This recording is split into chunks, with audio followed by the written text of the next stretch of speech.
Winter storm warning.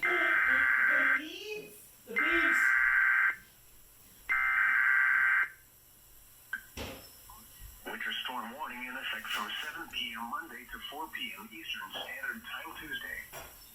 What? Heavy snow expected. Total snow accumulations of 6 to 12 inches. Where? The southern Adirondacks, Lake George region, and southern Herkimer County. When? From 7 p.m. Monday to 4 p.m. Eastern Standard Time Tuesday. Impacts. Travel could be very difficult. The hazardous conditions could impact the morning or evening commute. Additional details. Snow can mix with sleet for a short time early Tuesday morning. No, come on. If you must travel, keep an extra flashlight, food, and water in your vehicle in case of an emergency. Are we getting that, Luke?